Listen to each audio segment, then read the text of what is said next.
Good evening and welcome to this special edition of Cronkite News on Arizona PBS. I'm Julio Mora Rodriguez. Thank you for joining us. Tonight, a look back at stories from our politics team, from a new law that regulates party houses to bills that impact transgender youth. Despite the heat, Arizona's climate and attractive landscapes bring travelers from all over the country. Short-term vacation rentals throughout the state provide a space for get-togethers, including bachelor and bachelorette parties. But as Jessica Herrera tells us, a new measure could put a damper on the party. Governor Doug Ducey signed Senate Bill 1168 into law, which offers new tools to local government agencies to manage short-term rentals. Its main goal is to combat so-called party houses. It does allow cities to establish a registration or a license mechanism so that they can know where these are, and also require insurance for liability purposes on the property, but also establishes that they can be fined. Property owners could see escalating fees for noisy guests and have their license suspended for a 12-month period. John Hildebrand, vacation rental homeowner, says this is a good thing. The small amount of percent of the troubled host, the ones that may have a, unruly guest or whatnot, they're just going to end up getting out of the industry completely. The measure would allow for notification requirements to ensure immediate surrounding neighbors of short-term rentals. A 24-hour emergency contact for property owners will also be mandatory. I think it's going to make the neighbors a lot happy. I think it's going to make the cities a lot happier. It's going to make good hosts like us extremely happy because we don't get put in a section that we're all bad people. Proponents of this new law say short-term rental owners, communities, and cities will be more at ease as they work together. Trying to strike that right balance of being good neighbors while also allowing people the right to manage their property. Arizona hosts are encouraged to educate guests on being good neighbors and following city noise ordinances. According to the Arizonans for Responsible Tourism Coalition, short-term rentals in Arizona supported more than 75,000 jobs across the state, and travelers helped produce $2.8 billion in income for local residents in 2021. In the newsroom, Jessica Herrera, Cronkite News. The committee investigating the January 6th attack on the Capitol continued its hearings today. Members laid out a timeline of pressure that the Trump White House exerted trying to get state officials to overturn the 2020 election. And Arizona House Speaker Rusty Bowers was a key witness, as Daisy Gonzalez Perez reports from our Washington, D.C. bureau. Even before he could begin his testimony today, Arizona House Speaker Rusty Bowers had to deal with more rumors from former President Donald Trump, who claimed in the statement today that Bowers said Trump won in 2020. Bowers had a blunt response. Anywhere, anyone, anytime has said that I said the election was rigged, that would not be true. That set the tone for the hearing, in which Bowers testified to repeated efforts by Trump and his lawyer, Rudy Giuliani, to reverse the election. Bowers said he repeatedly asked for evidence from the Trump team, but that they could never produce it. At some point, did one of them make a comment that they didn't have evidence, but they had a lot of theories? That was Mr. Giuliani. And what exactly did he say and how that come up? My recollection, he said, we've got lots of theories, we just don't have the evidence. Bowers said the calls from the White House began just days after the election and continued through January 6th, with legal theories that were increasingly far-fetched. Well, I thought of the book, The Gang That Couldn't Shoot Straight, and I just thought, this is a tragic parody.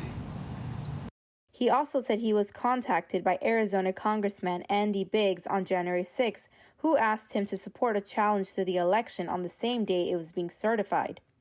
And I said I would not. Bowers, like other witnesses from Georgia, testified to a campaign of harassment after the election, receiving thousands of emails and voicemail messages and protesting outside his house regularly. But Bowers said he was only following the Constitution, what he called a divinely inspired document, and following the law to uphold the election results. I do not want to be a winner by cheating. I will not play with laws I swore allegiance to. In Washington, Daisy Gonzalez Perez, Cronkite News. We reached out to Congressman Andy Biggs' office for comment on Bowers' claim that Biggs contacted him on January 6th, but we haven't yet heard back from them. In the early hours of the morning, state lawmakers finally passed the state budget bill. Included in the bill is funding for water infrastructure, border security, and education. Julio Mora Rodriguez is at the Capitol and spoke with state lawmakers to get their reaction. The ayes have it. A massive $18 billion budget was passed with senators and representatives from both sides of the aisle. The final bill allocates nearly $600 million in permanent school funding, $1 billion for water and infrastructure each, and more than $560 million for border security. Some local politicians hailed the bipartisan effort that got the bill through the Arizona House and Senate. I'm really proud of the negotiation process that took place over the last few days here at the Capitol. And again, I think it sends a strong message to all of Arizona in terms of how we can all work together to ensure that Arizona moves forward. But not all Democrats or Republicans were happy with the compromised budget.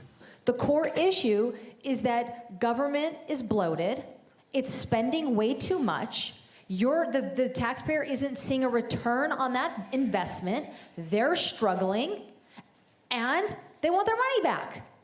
And that's not being prioritized. Governor Ducey also weighed in on the first bipartisan bill passed under Ducey's tenure as governor, saying in a statement, with the FY23 budget, we're putting those dollars to good use and investing in priorities that Republicans and Democrats alike can agree on. It's no wonder this budget passed the legislature with large bipartisan support. With the passage of this budget, lawmakers are looking to end the legislative session for 2022 tonight or tomorrow. From the Capitol, Julio Mora Rodriguez, Cronkite News. Today's decision by the United States Supreme Court overturns Roe v. Wade, which has determined access to abortions for the past 50 years. The news was not a surprise after a leaked memo showed an early draft last month. Hundreds gathered at the Supreme Court in Washington. Daisy Gonzalez-Perez was there and brings us the reaction. The Supreme Court today ruled that there is no constitutional right to an abortion, overruling its 1973 Roe v. Wade decision and saying the decision on an abortion restriction must be returned. That ruling was greeted with cheers by the hundreds of anti-abortion protesters outside the court, who have been waiting decades for this day to come. That's been on America for almost 50 years has now been lifted, and the real work begins. We know over 20 states are going to go back to their laws pre-Roe, which is a protection of life. For anti-abortion right activists, this ruling came as a shock. Illegitimate! Supreme Court! Illegitimate! Supreme Court! Illegitimate! Like many in the crowd, Chandler resident Caitlin, who did not want to give her last name, said it was an emotional moment. Being at home, I didn't realize that. I knew that it was important to me. I didn't know how important it was. But being here, it truly is a right that they're taking away from us, and I think we need to change. I think the courts need to change.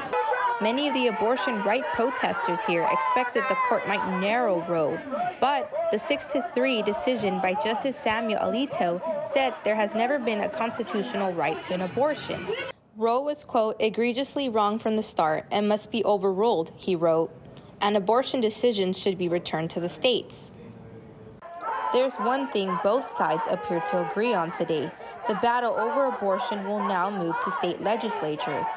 And Tempe native Katie Bennon-Cohen said it does not mean the end to abortion in the U.S. for the millions who could be affected by the court's ruling.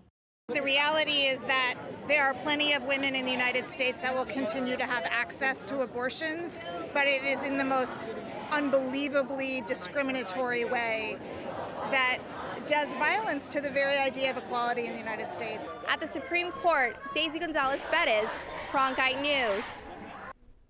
The City of Phoenix awarded over $200,000 to 6 local small farms.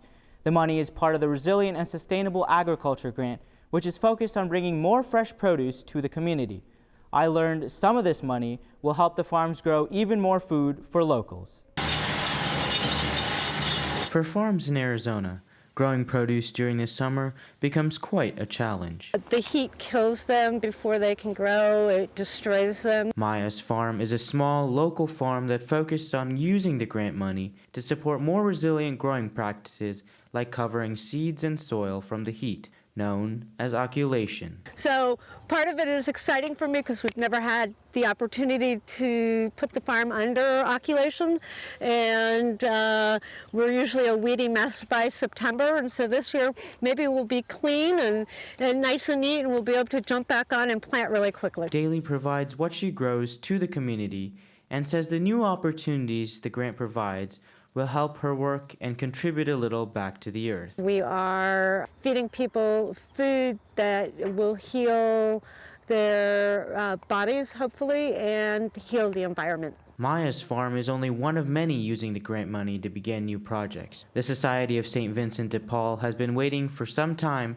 for money to build shade structures for parts of their farm. It's important for us to kind of create a microclimate for those plants so we can extend our grow season into months that really we wouldn't have a lot of production out of. And with the increased production, food for members of the community that really need it is less of a struggle. It's already stressful when you're finding yourself in a situation where maybe you lost your job or you're not making as much income as you need to sustain yourself, and food is the last thing we want anybody to be worried about. With the impact of the pandemic on the food system, getting more food to more families is a primary focus for grant awardees. It'll increase our reach, basically, and how impactful we are. Once the shade structures are installed, St. Vincent de Paul plans to incorporate their sustainable farm practices like crop rotation. More shade means more food, and who doesn't like having more food? 4 other organizations are receiving grant money to work on sustainability projects, including a composting business and a mushroom farm. It's that time of year again, election time, and the process to get registered to vote can be confusing, so we have Rachel Fortunato in the newsroom to break down the process for us. If you want to vote in the August 2nd Arizona primary, midnight tonight is the deadline to register. You can register online at servicearizona.com or fill out a voter registration form and mail it to the county recorder's office. If you are registered as an independent, you can still vote in the primary election on either the Republican or Democratic ballot without having to re-register. But there is one thing you need to do. Independents who want to vote in the primary, all you need to do is make a selection. You select which party ballot you'd like to vote. If you want it mailed to you, you need to actively contact your county recorder so they can mail it to you. If you want to vote in person, you just tell your poll worker. Early voting starts tomorrow, and if you requested a ballot, they will also be mailed out tomorrow. July 22nd is the last day to request a ballot by mail. You'll need to mail that ballot back by July 26th. And again, primary election day is Tuesday, August 2nd. At the Google touchscreen, I'm Rachel Fortunato. The Summit of Americas begins today in Los Angeles, but ahead of it, the Walter Cronkite School of Journalism and Mass Communications held a first-of-its-kind media summit at the ASU California Center in downtown LA. U.S. Secretary of State Antony Blinken headlined the event. Reporter Emily Miranda was there and tells us how the United States planned to fight misinformation in the Americas. This lies in the heart of our democracy. Mauricio Sanchez is a Colombian journalist working for Studio 3 Multimedia in New York, one of dozens of journalists from across the Americas gathered for the Media Summit of the Americas. They are here to discuss strengthening the critical role media plays in democracies. Secretary of State Antony Blinken talked about ways to build democracies through the press, the first to tackle dis and misinformation. We've seen how these falsehoods can polarize communities, poison the public square, undermine people's trust in health systems, government institutions, in democracy itself. The dean of the Walter Cronkite School of Journalism and Mass Communication, Vitinto Batts, gave opening remarks. He says Cronkite plays an important role. It's our responsibility to make as many people as possible aware of, the power of media, the importance of media, the responsibility that media has.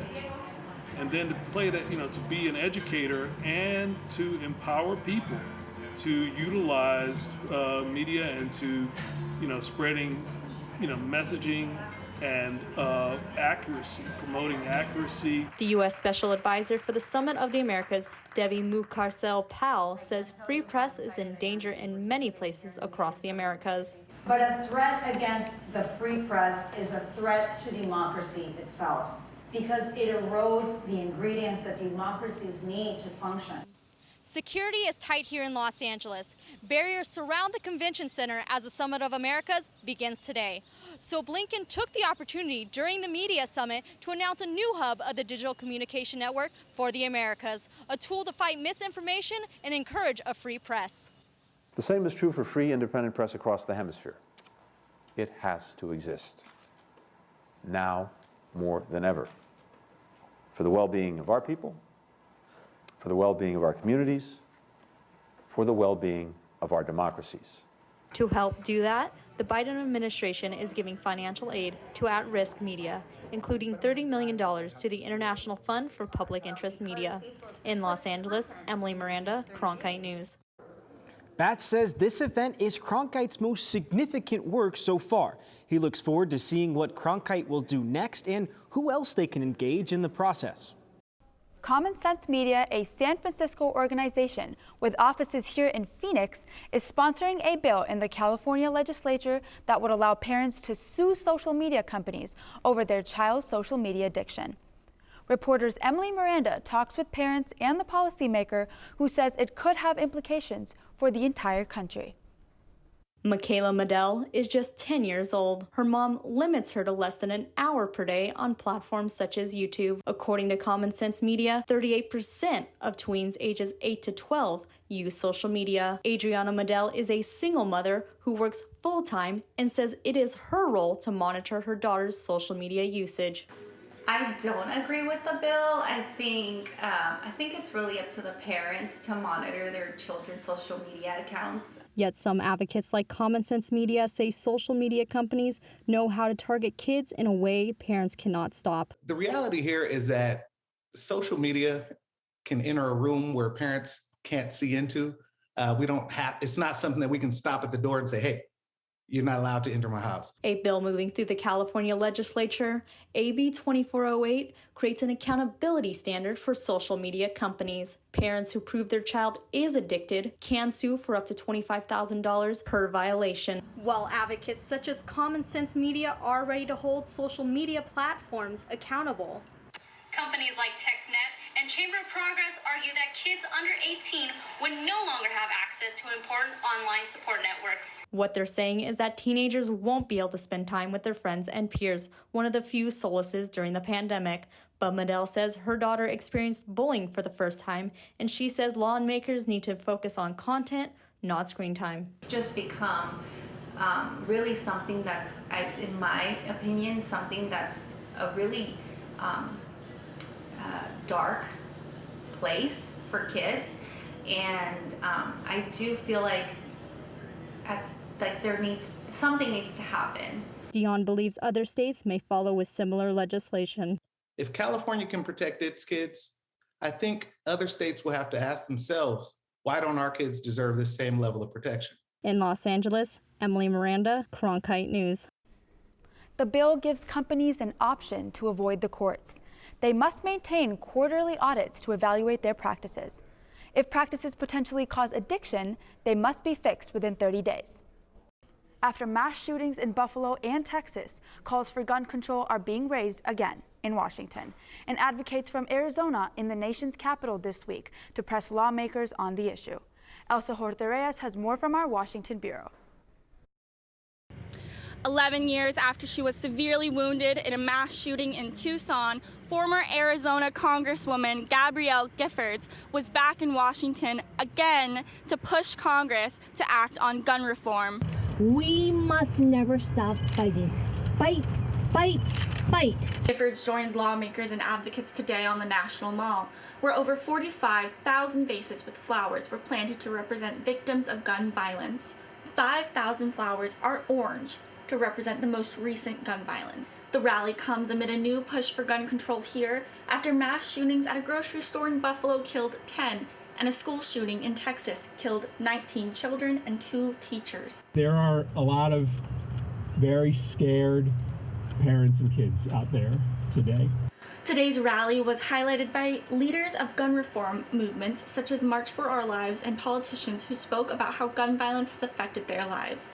Since my son Jordan was taken from me from unnecessary gun violence simply for playing loud music in his car.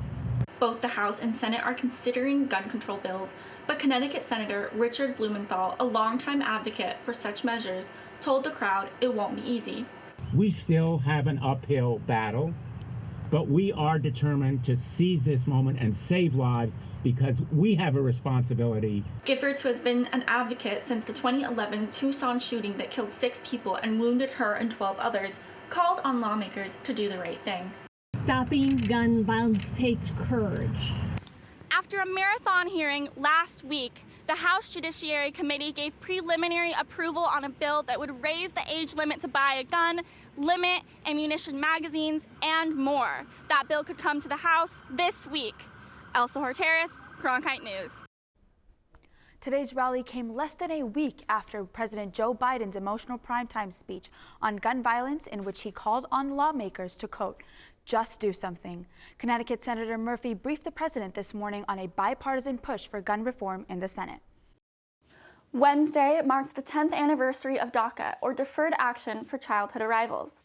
The program delays deportation for some undocumented immigrants, but that Obama-era policy has never been put into law, and advocates want to change that, as Daisy Gonzalez-Perez reports from our Washington, D.C. bureau. It's been 10 years of DACA, but it hasn't been enough, and we need a permanent solution now. Yesenia Romales, a 29-year-old from Phoenix, has had DACA since it was enacted in 2012. But there are millions of other undocumented immigrants in the U.S. who are not covered, which brought protesters to Washington this week.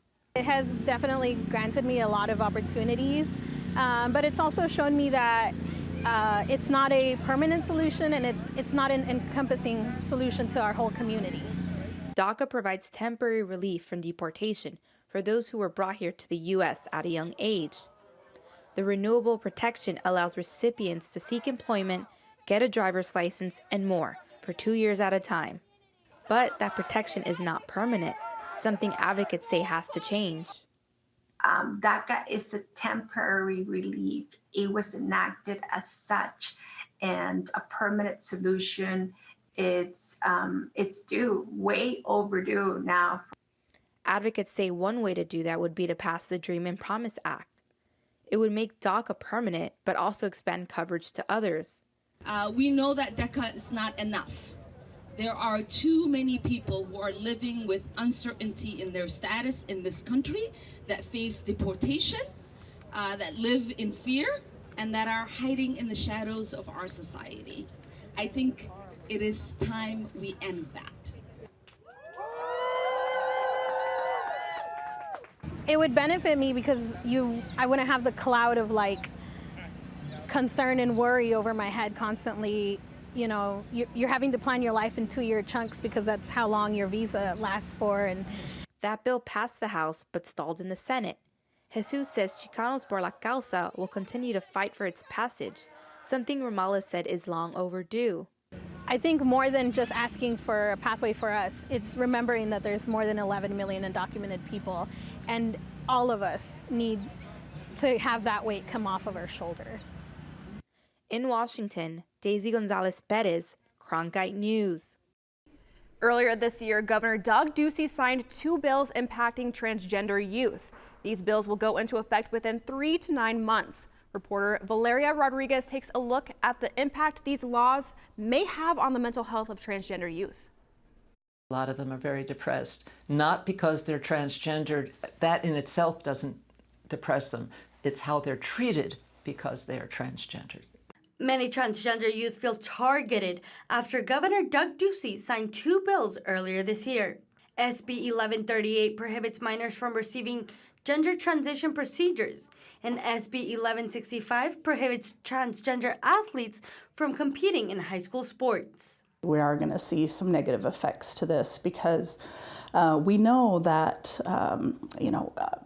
we know that depression and anxiety and engaging in self-harm, which includes suicide attempts, are higher. And these LGBTQ youth. About 1.5% of the 13 to 17-year-old population in Arizona identify as transgender. Psychologist Christine Grubb works with transgender youth and says the new laws will have an impact. The area I've always focused on most was trying to get my clients who happen to be trans to value themselves.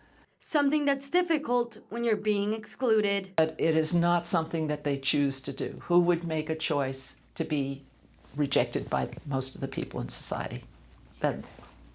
Nobody. Are definitely at more risk for these just because of not having the gender affirming care that they need and not being able to belong or be a part of sports.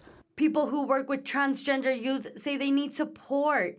And for transgender teacher Sadie Redford, that means being an example. Like the most important thing, and it's always been top of my list, is to be visible for these kids. Just there she is. Oh my God, if she can do it, I can do it. You know,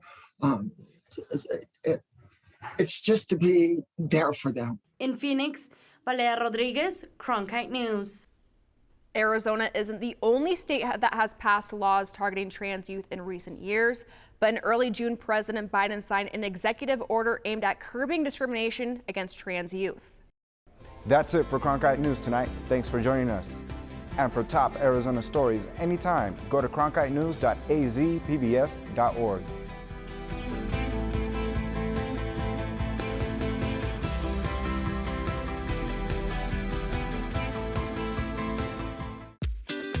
Your favorite member benefit is getting better and bigger. This is wonderful. Over the next year, Passport is adding new shows and doubling the number of episodes for you to stream. They give us all that they've got. From your favorite cooking and travel series. Even the stairs are breathtaking. To history specials and award-winning documentaries. Better and bigger. That really is the fun part. Stream on any device with Passport on the PBS Video app.